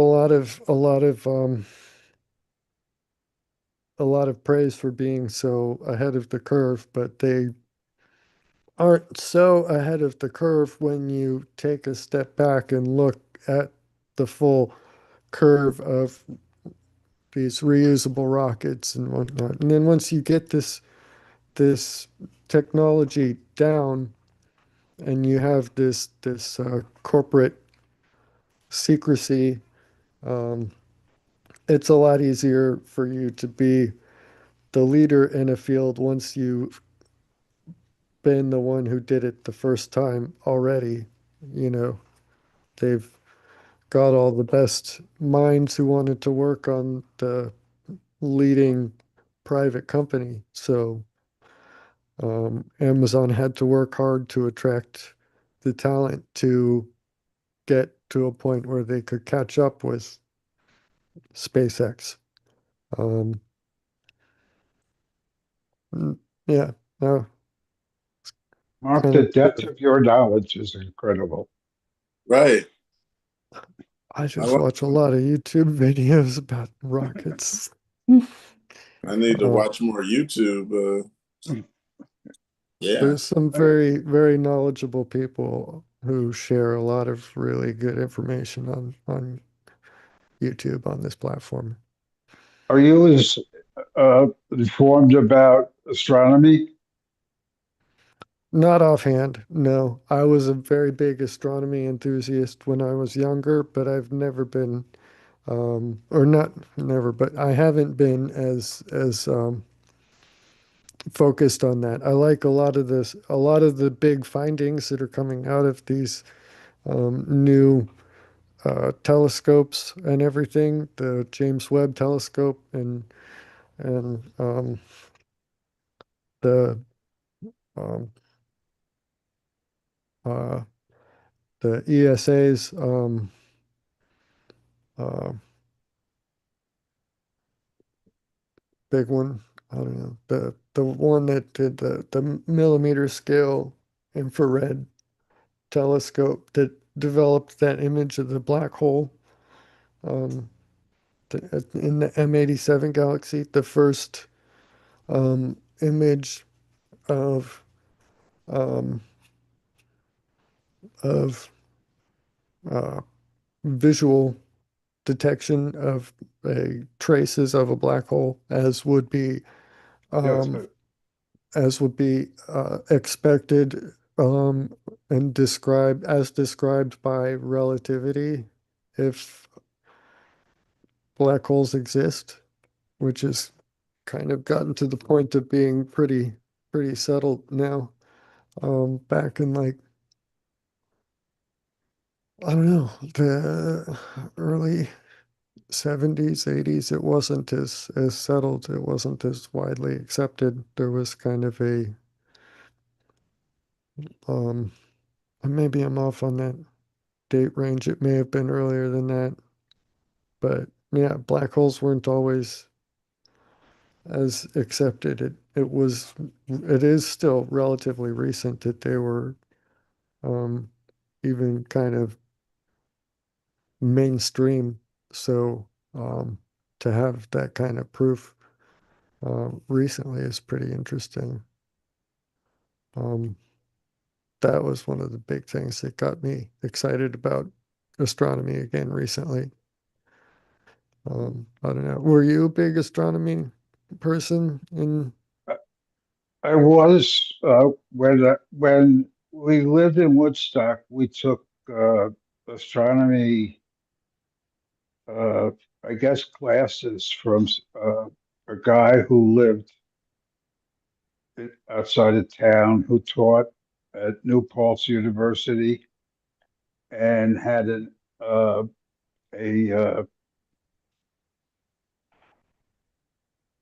I don't want to say outhouse again because I did that the other day, an observatory um, with a 10-inch telescope. And oh, we that's a spent a pretty lot big of one. time. Yeah, it was. Uh, and we were pretty interested for a while. Um, he went on, I know, to write article for one of the magazines. Um, I think astronomy magazine. But yeah, we I still I, I like to look up. I bought an 8 inch at one point, but I couldn't handle it. Uh, but I still like to look up, uh, and I do every night. And that's one of the reasons why I love the desert so much. Is the sky there? It's so beautiful and clear. Yes, that's the same thing out here. Well, I'm not too Yeah, far from where you live when you come out here. But yeah, open sky, just so many stars, beautiful. yeah. Sunsets are beautiful. Yeah, it's a good place to live. But Mark, you asked me a question about music earlier. I have a great story. Um, the last concert I went to was, I don't remember if, I guess it was 2014, was Paul Simon and Sting. Oh, Um, and I was surprised because I wasn't a big Sting fan. Uh, I went for Paul Simon and Sting was really good. And the other day, Liz calls me and says, Paul Simon's on tour. Do you want to go see him? And I said, probably not. The tickets are going to be outrageous. And I looked it up, and the cheapest tickets were like $250, which I guess isn't bad these days. But to me, it's outrageous. I had never paid more than $100 for a show. So I said no. And so she bought us tickets uh, for July. And I love Paul Simon. I think he's the greatest American songwriter ever. Um, and a fact that very few people know about him is that when he was in high school with Art Garfunkel, they released a record called Hey Schoolgirl under the name Tom and Jerry. hmm. Um, As like the, I mean, like the cartoon cat and mouse? that's where the names come from. Yes. Really? Yeah. Okay. I was a little hesitant to say that because I didn't want to, like, I didn't want it to sound like disrespectful to them, but at the same time, it kind of, that It was the is. first thing that came to mind is, Right. Of I course. guess famous musicians can have a sense of humor too, can't they? Yeah. Yeah. Yeah. I mean, they were in high school. They didn't know what the hell they were doing. And Tom and Jerry was a popular cartoon. How long has that been out? A long time. Let me Yeah. see. I'm gonna look that up. I Uh, want to know now. Got like 50 seasons, huh? That was when I was a young kid, that was popular. It's more than 50. I was watching Tom and Jerry recently, 1940. actually, and I didn't know that when I was a kid, we were watching 5 minute episodes. That's what was going on. It's like switch episode to another thing 5 minutes later, and it was that interesting back then, and it's still Yeah. interesting. But yeah, you can stream it these days and watch as much as you want all day. Yeah, I did it one time. Just watch maybe two actual episodes, and then those two episodes went to six skits in them. Yeah, Tom and Jerry is one of the late favorites. Um, yeah, did you have something, Mark? I just looked it up. It was created all the way back in 1940. It's a Yeah. Hanna-Barbera Ah, cartoon. Had 161 theatrical short films by MGM. mm, Yeah, that's a lot. right. 161 theatrical short films. What does a theatrical short film mean? Is that what is Before, that the 5 minutes? Yeah. yes, when we went to the movies, before the movies started, you would get like a short film, like a 5 minute, something. It could be Tom and Jerry, or it could be another cartoon like thing. Yeah. And then like big screen and now your feature Uh, presentation, yeah, Yeah. right? yeah. Yeah. I remember. Yeah. That's Wait, do I remember or am I imagining remembering from a description? How long ago did they stop doing that? Were they still doing it back in the 90s? Like late enough that I would have been able to I don't, remember? I, I I don't think so. think they were still doing it, No. but who knows? I mean, I can't remember yesterday, so remembering the '90s. Right. Um, But you, Pookie, do you remember it? no, I don't. The 90s is a blur. I mean, as to what was on TV is a blur. Oh, Uh, yeah. I was outside a lot as a kid. So yeah, wasn't a big TV watcher. A lot of things that people would like bring up was on TV. I'm like, I didn't see that. Then I get older and now I'm seeing it because I gotta relate when people are talking about it. Um, but once upon a time, I was talking to you, Jeff, and we were talking about Jimi Hendrix, and you had quite a bit of interesting stories about Jimmy. Uh, but Jimmy was. There's no debate about who the best. There's absolutely no room for any debate. He was an amazing character. He could play his guitar behind his back. He could play it on the floor while it was on fire. I mean, he just he played with just his left finger sometimes, or you know, not strumming, just moving his fingers. Uh,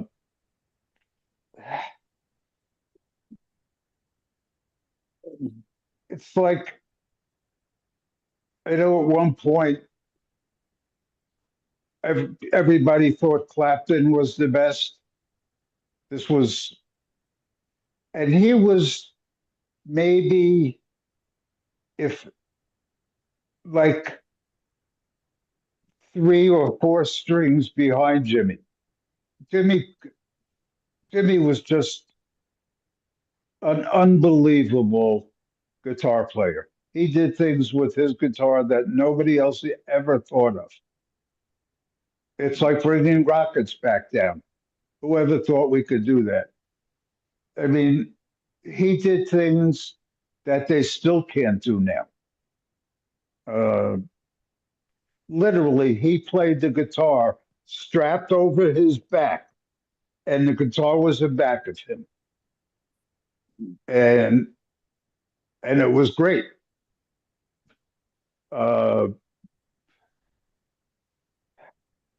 it's just everything he did was better than with the guitar was better than any mortal human could ever do.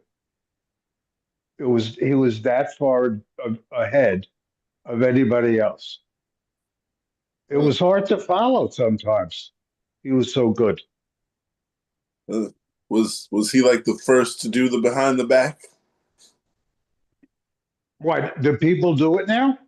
No, Yes, he was the first. before him. Was he the first? Oh, yeah, I yeah, know people were looking at it and they were like, "Oh wow!" Live, just like it just changed to him behind his back. it, I can imagine yep, everybody getting chills and like, "Wow, you yep. see this?" That's exactly what it was. The whole audience would gasp and stand up and sometimes and give him a standing ovation while he's doing it. Uh, he was, except for his faults, which there were some, he was superhuman.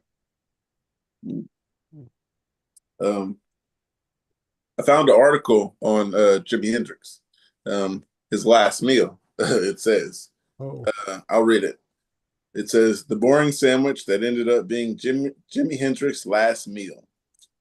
For concept of, in quote, last meals goes back to ancient Greece, whether served to death row inmates as a way to encourage their soon departed souls to rest in peace, or as a fun dinner party question. It is a ceremonial practice that has long fascinated many people. In reality, a last meal is not often something you intended to be your final food. It just happened to be the most recent one you ate. In case of the guitar legend Jimi Hendrix, the last meal he had was purportedly a tuna sandwich. The accounts surrounding his death at age 27 are numerous and conflicting. What is what is fact is that Jimi Hendrix died in London in 1970, and his cause of death was linked to complications from a barbiturate overdose. The last person to see him alive was his girlfriend, German figure skater Monika Dannemann. She had prepared a late night snack meal for him of tuna sandwich, and they apparently shared a bottle of wine. Hendrix was found unresponsive the next morning, which was later deemed to be related to an overdose. What Hendrix was, what Hendrix had requested from Danneman instead, if he knew that a tuna sandwich would be his last meal, no one can for sure say. But in a list of, in quote, loves and hates compiled for the British teen magazine Jackie in the late 1960s, he notes, in quote, chocolate milkshakes, strawberry shortcake, spaghetti, and fruit juice on the list of things he loves. Mashed potatoes and English foods made the list of things he hates, with the latter being tragically ironic given the location of his death. Hmm. So his last meal was a tuna sandwich. Yeah. How do you feel No, about tuna? how do I feel about tuna? I'm just kidding. I love tuna. Me too. I have a lot of cans actually. I just got more and then got home and was like, wow, I already have 6 cans. Why did I get 10 more? Um, yeah, I like yeah. tuna. My I, mother always told me when I was growing up that tuna was one of her major cravings that she had throughout her entire pregnancy with me. So she told me I'm was made of tuna, from and out of tuna fish because that's all she ate. Baby Mark, tuna. oh Um, man. Fine with Yeah. me. I like tuna too, you know. The I don't know. That doesn't sound like a bad last meal. I remember there was this one girl who came on one day who came on in season. She was talking about sardines. You know how we put mayonnaise with tuna to make tuna? She was talking about sardines with cottage cheese, I believe. Remember that, Jeff? No, that would be disgusting. Oh, Yeah, that she I would said forget tuna. that immediately.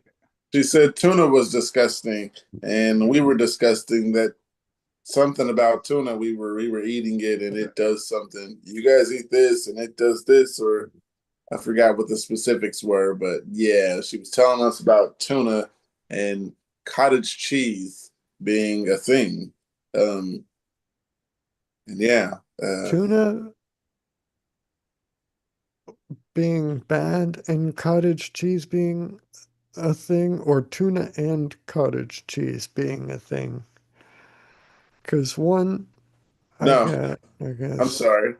It was she had sardines and cottage cheese, not tuna and cottage cheese. She thought that tuna Mm, and cottage cheese was disgusting, and she thought that sardines and cottage cheese were. Wait, no. She thought that tuna and mayonnaise was disgusting and said that sardines and cottage cheese was better. Oh, I remember that now. Ah, I remember. Yes. Yes, I remember Everybody's that entitled to an yeah, opinion. Right. Now that you mentioned the mayonnaise, I remember the objection to the mayonnaise, and I remember thinking that is so weird because that is like the normal way I have always known tuna salad to be made and served and prepared. You open a can of tuna fish and you dump it in a bowl and you add mayonnaise and you mix it all up. And then the particulars from that point on are kind of varied by region and individual, but the idea of tuna and mayonnaise is like that's just the way they're supposed to be. So cottage cheese, however, is supposed to be eaten on its own. Or my dad eats it with like fruit and stuff, like blueberries or pineapple. Yeah. But pineapple is just from the devil on its own. Pineapple is he eats canned pineapple with uh, I You can't don't like stand the pineapple? pineapple. No, I don't know. No, not just no pineapple on pizzas, no pineapple, period. Mm. How can you not like? Oh man, pineapple is like one of my favorite things to go on a lot. Uh, I'm sorry, but pizza is one of them. Yeah. Um, Pineapple on pizza? huh? Pineapple on pizza? Yeah, the Hawaiian pizza. I think that Hawaiian style is what it's called. yeah, Uh, Have you pineapple and had ham. have That you had a is mental check lately? right. no, I Yeah. have Yes. not. Thank you, Jeff. Thank you. Right. It is. It is. Oh, that is insane. Mm, mm, mm. Yeah. Hawaiian pizza is really like the lowest form of pizza imaginable.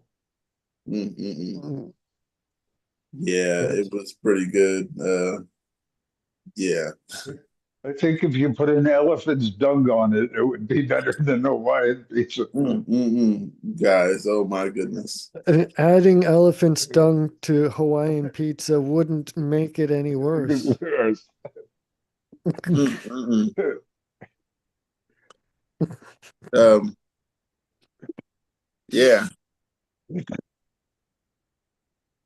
I don't really have any more history on Jimi Hendrix, but that was interesting that his last meal was actually a tuna sandwich.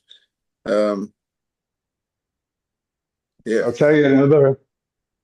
Uh, the only person I've ever seen that almost compares to him is Janis Joplin, who had so much energy and was such a raging alcoholic on stage. She used to drink on stage while she was singing, and but she could go and go and go, and it was just amazing. And her her energy and her raspy voice and her sexiness at times, uh, it just it was just amazing to watch. Mm, There was a there was a video somewhere.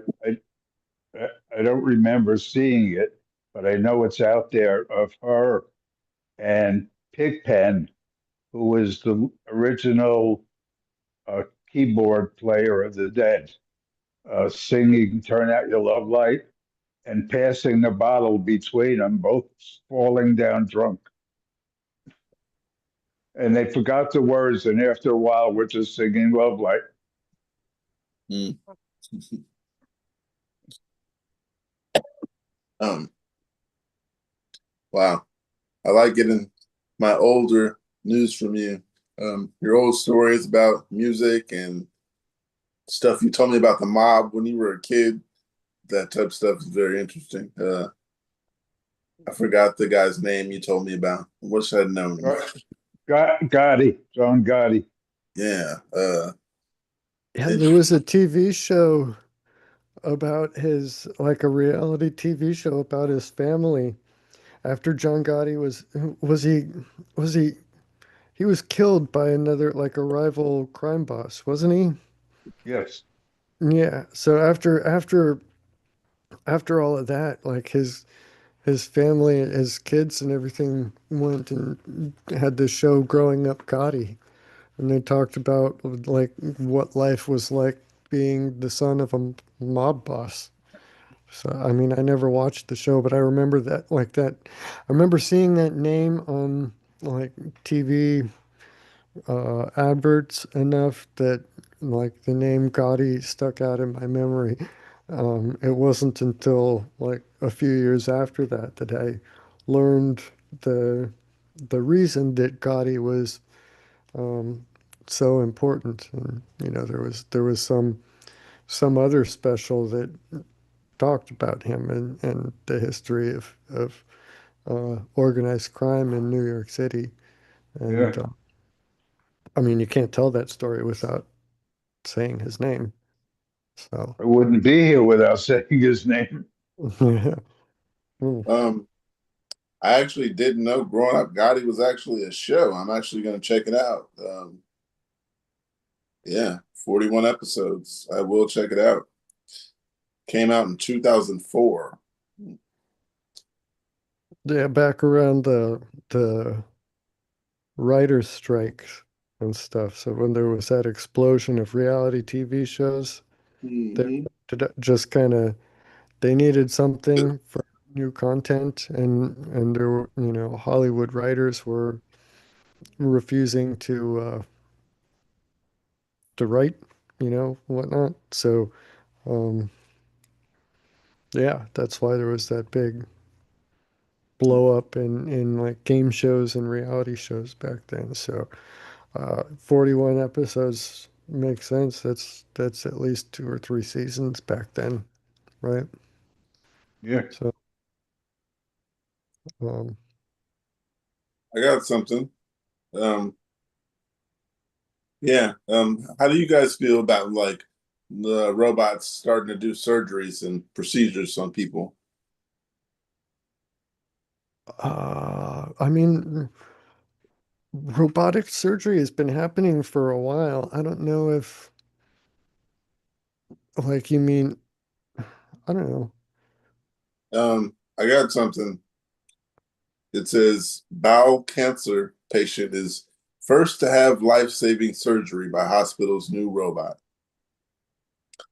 It says a bowel cancer patient has become the first to have life-saving surgery using a new multi-million pound robot at a Kent hospital. Mandy Lee from Whitstable, who had originally dismissed her bowel cancer symptoms as a stress related, had a part of her bowel removed after doctors discovered a small growth known as a polyp was cancerous. It was believed, oh, it was a bit of scary thought. I hadn't even considered the possibility of robotic surgery. I just wanted the cancer gone, and I wasn't put off, the 58-year-old said. Miss Lee said surgeons assured her that the robot had been used elsewhere in Europe with good results and was less invasive than other options. The surgical robot, called Hugo, has been installed at the Queen Elizabeth, the Queen Mother Hospital in Margaret. Oh, in Margate. The robot has 4 arms that are operated remotely by a surgeon who has 3D vision inside the patient's body thanks to a camera on one of the arms. The others are used for surgical tools, and patients are left with keyhole scars. The Hugo robot was the first by the NHS at Guy's and St. Thomas Hospital in 2023, although East Kent Hospital's teams have used Da Vinci robot surgical systems developed for enhancing precision and control at Kent Centenary Hospital for 15 years. This is the first time a colorectal robot surgery has been possible at the trust. Would you guys allow a robot to do the procedure? I don't think I would. Definitely. Uh, I would. I think I'd have Yeah, to do more research. I Um, You guess. never know. A doctor could come in and have a fight with his wife that morning, or maybe had too many drinks the night before, but Mm, Well, a robot's a robot. right. I mean, what they said, what they described sounds really not that different from laparoscopic surgeries, which have been done for a long time now at this point. So I don't see what the big deal is, honestly. Um, Would I have surgery, like a kind of cutting edge surgery or something? I don't know. Like the NHS is always kind of a little, I don't know. I don't want to say behind, but they're like the medical stuff that is happening over there versus what is being done, like the research done over here is a little bit, you know, what's available in the hospitals there, and approved over there is not quite at the same point in development as what's offered over here for, better or worse. Um, so robots new to the NHS over there may have been in use over here for a few years already. I don't know. But I mean, I don't know. The 1v1 videos that you and I did, I talked about my heart surgery back when I was 12, and that was done with catheters going up into my heart, and that was brand new at the time. Computer guided catheters was kind of as new and scary as robot surgery sounds.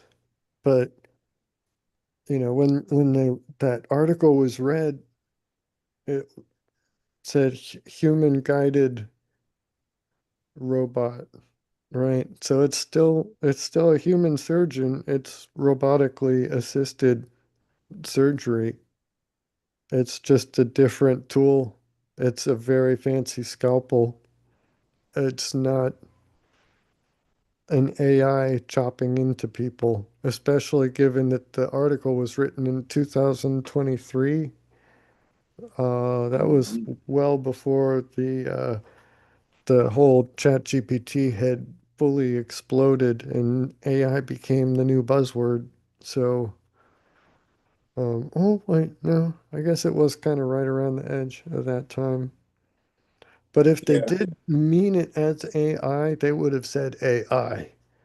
Just using the word robot doesn't yeah. sound like, I don't know. The two comments here were just everyone was going in on this person about not letting a robot touch them. And yeah, and then there was one guy that says, but um, you'll let students touch you, but won't let a robot. Um, yeah.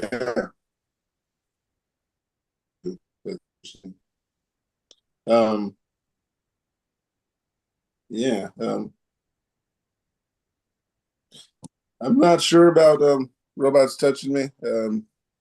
Bunch of comments just had me worried. I don't know much about those procedures, but it would be interesting to learn more. And yeah,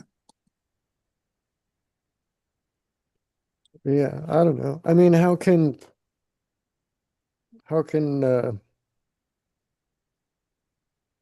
knowledge and technology move forward if people don't allow,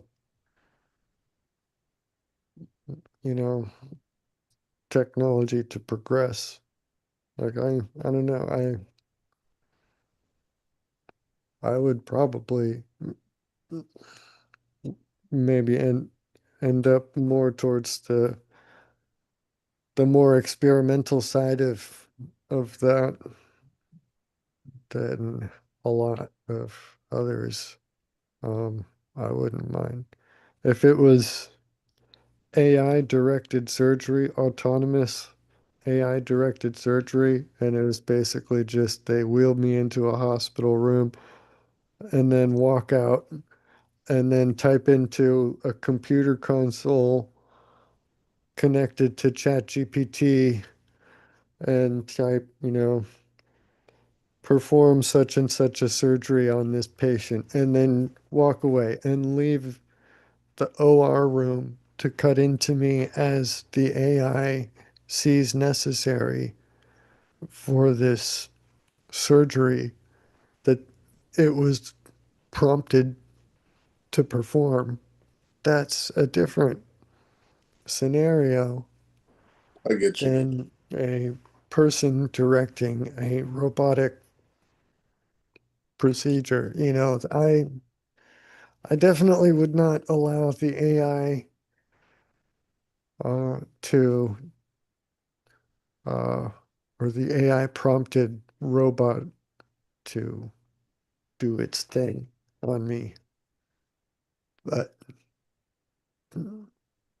allowing medical researchers to do experimental stuff, I mean, I would tend to if I ever have a condition or anything that qualifies for any sort of research or whatever, I would tend to towards like signing up for it.